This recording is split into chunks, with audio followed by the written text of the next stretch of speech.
आज का जो टॉपिक है विभिन्न टर्मिनोलॉजी चित्रा पब्लिकेशन का अभ्यास 2 का है, बहुपद चैप्टर का 8वां नंबर सवाल है।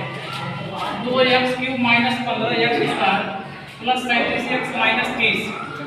प्यारे बच्चों, ये जो सवाल है प्रश्न कह रहा है कि समांतर श्रेणी में है तो इसको शून्य ज्ञात करना है। कैसे ज्ञात करेंगे? सबसे पहले हम तुलना करेंगे। तुलना के लिए सूत्र क्या होता है, यहाँ हम लिख रहे हैं।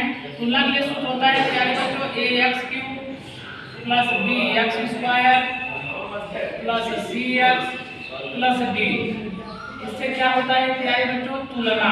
इससे क्या होता है? तुलना। अगर हम इससे तुलना करेंगे तो प्यारे बच्चों हमको क्या मिलेगा? a b c और d का मान प्राप्त होगा। प्यारे बच्चों कैसे समांतर श्रेणी दिया है आपकी किताब में a - d, a + b। ये समांतर श्रेणी के रूप है। कैसे इसको चेक कर सकते हैं आप? d बराबर होता है a2 - a1 या t2 - t1 कहिए। तो a2 का मान a है और a1 का मान क्या है? a माइनस क्या हो जाएगा? Plus d।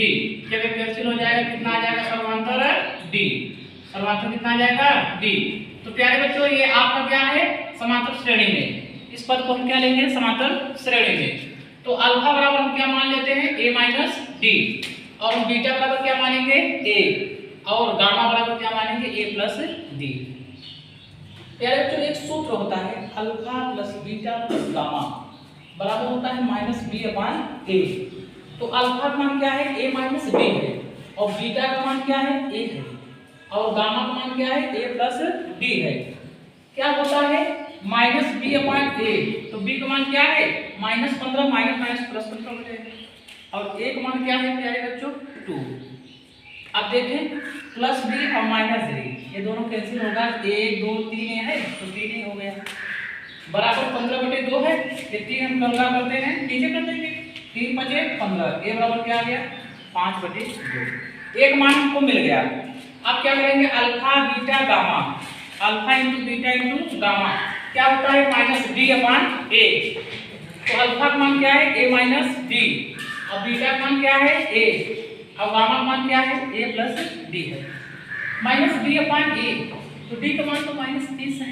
इसलिए हम क्या करेंगे? Minus plus 30/2। अब क्या करेंगे? a² - d²।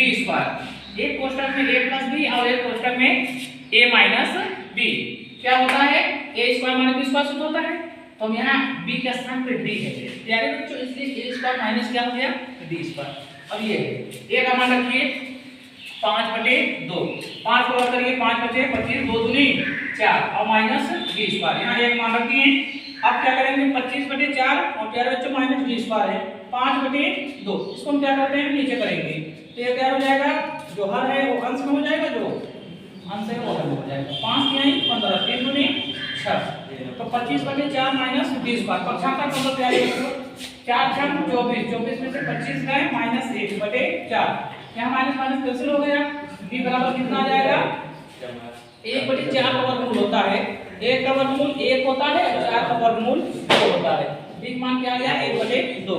अब हम अभिष्ट तुल्यक निकालेंगे कि ये जो मान हमने माना है समांतर श्रेणी में इसको हम रखेंगे। जो ये समांतर श्रेणी में हम माने हैं इस मान को हम रखेंगे। तो एक मान क्या है? a - d। हमने क्या माना है? a - d। तो a - d करेंगे तो 5/2 और -1/2। 5 में से 1 घटाएंगे क्योंकि बेटा हर समान है ना। अगर हम 5 में से 1 घटाएंगे तो 4 आएगा। तो 4 में हम जब 2 से भाग दे दें 2 दूनी 4। यहाँ देखें एक मान 5/2 तो है ही है। फिर इधर a + d 5/2 और प्लस 1/2। अगर हम इसको ऐड करेंगे तो 5 और 1 6। 2 से भाग कर दीजिए 2 × 3 = 6। ये आपका क्या हो गया? अभिष्ट शून्यक हो गया।